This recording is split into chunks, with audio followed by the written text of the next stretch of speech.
Bonjour. Donc, merci de nous recevoir, Association Citoyens Musulmans. Vous êtes candidat pour le rassemblement de gauche de la ville de Nanterre. Je suis candidat à la tête d'une liste qui s'appelle Nanterre pour tous, voilà, qui justement porte cette question d'une ville où chacun ait sa place, où chacun puisse trouver sa place dans la ville comme un objectif de la ville. Voilà. Donc, première question. En 2010, le collectif contre l'islamophobie en France a recensé 188 actes islamophobes, 298 en 2011, 498 en 2012, soit une augmentation de plus de 57%. Qu'en pensez-vous ? Je pense que c'est préoccupant et que c'est une forme de racisme, de discrimination. Et je pense qu'il ne faut jamais négliger dans un pays, et notamment en France, toute forme de racisme. Elles doivent toutes être combattues et elles sont toutes dangereuses pour la démocratie. D'ailleurs, nous en avons fait un débat, un objet du débat politique à Nanterre, il y a un an, avec l'espace politique que j'ai contribué à créer, Jacqueline Frey, qui s'appelle Gauche Citoyenne.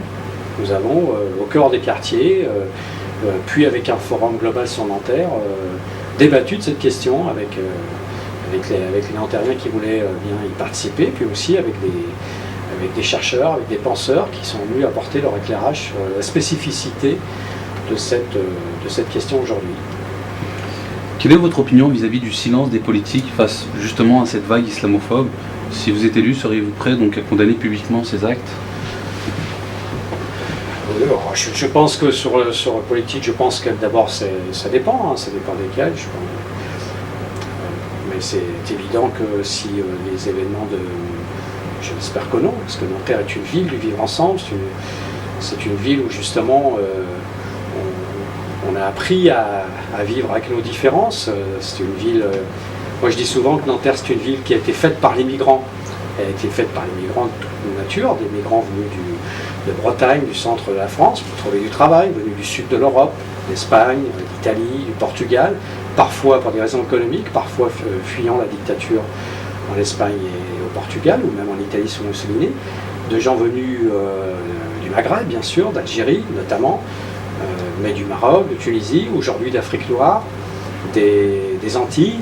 Et quand je dis que cette ville a été faite par les migrants, c'est à la fois au sens physique, parce que c'est nos pères qui habitaient dans le bidonville ou dans les HLM, qui ont construit la Défense, qui ont construit la plupart des immeubles de Nanterre, mais aussi faite ensemble par les migrants, parce qu'elle a un esprit particulier justement de cette idée du vivre ensemble, de cette idée, et non pas du vivre ensemble où il s'agit de s'aligner derrière quelqu'un, où on se ressemble tous, non, de vivre ensemble où la culture de chacun apporte à la collectivité et fait que on essaye d'être dans un lieu où au contraire on est heureux de vivre ensemble. Donc voilà, Nanterre est une ville particulière de ce point de vue. Ça a longtemps été un port d'entrée dans la métropole de Paris, dans l'Île-de-France. Il y a quelques villes comme ça, comme Saint-Denis, comme Montreuil, comme Nanterre, qui ont été des ports d'entrée pour tout le monde dans cette Île-de-France. Donc oui, je suis attaché à ce que cette ville soit une ville du vivre ensemble. Monsieur Jean Bobreau parle de laïcité falsifiée, instrument de stigmatisation de millions de musulmans. Comment définissez-vous la laïcité ? Que signifie pour vous garantir le libre exercice public du culte ? Pour moi, la laïcité, c'est évidemment très très important parce que c'est ce qui permet que toutes les opinions, et on va dire même que toutes les religions, aient le droit de citer et soient respectées. Si il n'y a pas de religion d'État, il n'y a pas de religion qui soit choisie par l'État, il n'y a pas non plus l'obligation d'être croyant ou de pratiquer une religion. Ça permet l'exercice de toutes les religions et de les respecter. Alors évidemment, ça implique que l'État lui-même, lui et ses agents, et donc ça s'applique aux collectivités territoriales et aux employés, évidemment ne choisissent pas entre les religions, et donc ça implique que les agents du service public soient neutres par rapport à l'ensemble des croyances ou des non-croyances qui s'expriment dans la ville. Donc pour moi, c'est un élément de liberté, c'est un élément même d'égalité entre les citoyens, et c'est même un élément de fraternité, parce que ça leur permet d'être ensemble dans un espace public, dans la ville, sans évidemment subir les uns ou les autres des discriminations liées à leurs croyances. Donc au contraire, moi je pense que la laïcité, ça doit être conçu comme un point d'appui pour permettre la liberté de tous. Seriez-vous contre une école privée musulmane dans la ville de Nanterre? Alors, en général, je suis plutôt contre les écoles privées, car je considère que normalement, il ne devrait pas y avoir d'école privée. Voilà. Je pense que c'est quelque chose qui devrait être public. D'ailleurs, j'ai eu l'occasion de voyager un peu, notamment pour le travail que fait la ville de Nanterre avec d'autres peuples du monde, avec d'autres villes du monde. Et quand je vois par exemple les Brésiliens ou les Chiliens qui manifestent parce qu'ils veulent avoir une école gratuite, ils veulent, les classes moyennes, une nouvelle classe moyenne du Brésil ou du Chili, veulent que leurs enfants puissent aller à l'école gratuite, parce que qui dit école privée dit école payante. Alors, donc moi je ne suis pas favorable à l'école privée. Maintenant, la France, elle a reconnu des écoles privées catholiques, elle a reconnu des écoles privées juives, donc je ne vois pas pourquoi il n'y aurait pas de ce point de vue d'école privée musulmane. Parce qu'actuellement, il peut pas y avoir de ce point de vue, il ne peut pas y avoir de discrimination. Ou alors il n'y a pas d'école privée du tout, ou alors, toutes les religions ont le droit de pouvoir développer des écoles. Je pense que des écoles privées. Si vous, quand je dis, je ne suis pas très favorable aux écoles privées, parce que je pense que pour les enfants d'ouvriers et d'employés, donc ceux qui sont les classes les plus populaires, s'il n'y avait pas d'école publique aujourd'hui, donc publique et gratuite, je vais dire nos enfants, parce que mon père était ouvrier, ma mère était femme de service. Je suis vraiment un produit de l'école publique. Je suis devenu ce que je suis parce que l'école publique existait.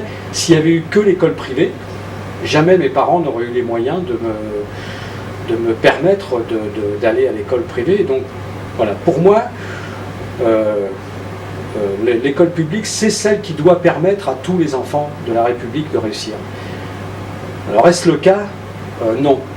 D'abord parce que malheureusement, je regrette, mais l'école publique ne s'est pas fixé ça comme objectif.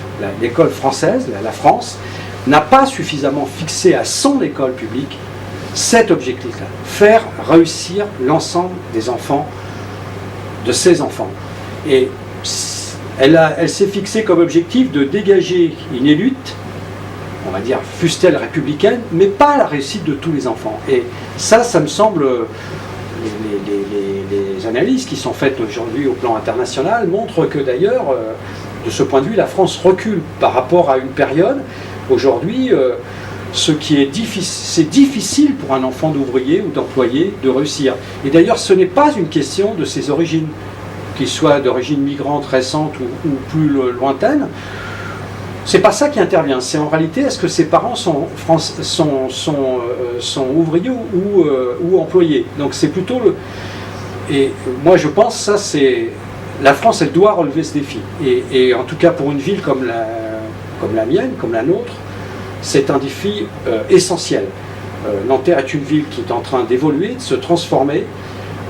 Elle a besoin que tous ses enfants réussissent. Et tant que tous ces enfants ne réussiront pas à l'école, alors on sait très bien que commencer la vie, sa vie, par un échec, celui de l'échec scolaire, c'est des conséquences terribles. Terribles pour l'enfant lui-même, pour le jeune lui-même, même s'il a l'air de s'en détacher, etc. Bien sûr, on sait que c'est une blessure très profonde. Et c'est aussi une blessure profonde pour les parents, parce que tous les parents, lorsqu'on met au monde un petit bébé ou une petite fille ou un petit garçon, tous ont envie que ce petit bébé, cet enfant, cette jeune fille, ce jeune garçon grandissent et réussissent. Et quand les premières années de la vie, l'école nous renvoie un message d'échec. C'est terrible. Souvent, les parents se replient sur eux, n'en parlent plus, ne vont plus à l'école, ne vont pas voir la maîtresse ou le maître, mais c'est une blessure profonde. Donc, pour moi, c'est la principale question auquel est confronté notre pays aujourd'hui, et notamment ces villes populaires, comme Nanterre, mais comme Montreuil, comme Saint-Denis, comme Vitry, comme Corbeil, comme Colombes, comme Gennevilliers, toutes ces villes où habitent d'une manière majoritaire des ouvriers et des employés, des populations ouvrières et employées. Il faut qu'on arrive à ce que nos enfants réussissent à l'école, et en tout cas la ville de Nanterre, elle est prête à mobiliser tout ce qu'elle a pour que tous les enfants réussissent. Concernant le lieu de culte, quelle est la situation sur la ville de Nanterre? C'est une situation où aujourd'hui, alors à Nanterre, il y a 7 églises, dont une cathédrale. On va dire qu'il y a 3 grandes églises et puis des endroits plus petits. Il y a une synagogue. Il y avait 2 mosquées, donc une grande mosquée dans le quartier du Petit Nanterre, une petite mosquée qui est en train de devenir très grande, avenue de la République, avenue de la Commune de Paris, donc qui va être très importante, qui sera sans doute l'une des mosquées les plus importantes des Hauts-de-Seine, qui sera même la mosquée la plus importante des Hauts-de-Seine. Et puis il y a une 3e mosquée, donc, qui est en construction, en bordure entre le quartier du Parc et puis le quartier du Mont-Valérien. Voilà, moi j'en suis très content, parce que ça permet à ce que tous les cultes, tous les gens qui pratiquent une religion puissent accéder au lieu de culte de leur choix. C'était pas facile dans le quartier du Parc, parce que l'association Orientation est venue nous voir, est venue me voir, parce qu'il n'y a plus beaucoup de terrain, il n'y avait plus beaucoup de terrain pour construire. Et donc on a décidé de leur revendre un terrain municipal, en faisant évaluer par les domaines, l'administration des domaines. Donc le conseil municipal leur a vendu dans la plus grande transparence un terrain. Donc aujourd'hui ils sont en train de construire une mosquée. Elle va être sur une des grandes avenues de Nanterre, l'avenue Georges Clemenceau. Ça me semble aussi important que les édifices religieux des différentes communautés religieuses soient toute leur place à Nanterre, et soient sur des lieux où on les voit. Voilà.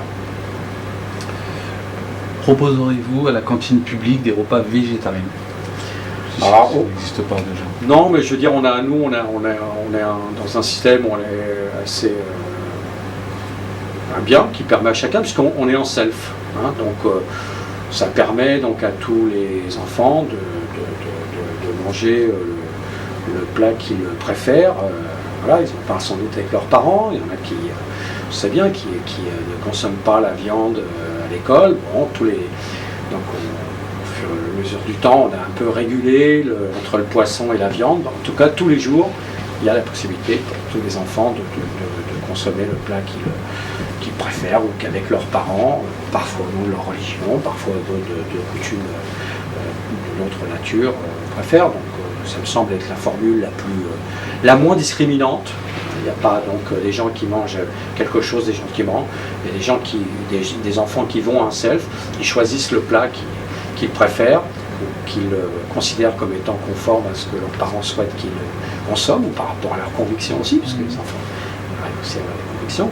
Et c'est moins discriminant, voilà, que de faire autrement. Dernière question concernant donc le volet des citoyens musulmans. Au sein de votre ville, le cimetière dispose-t-il d'un carré musulman? Oui, depuis assez longtemps. Excellent. Au moins une quinzaine d'années.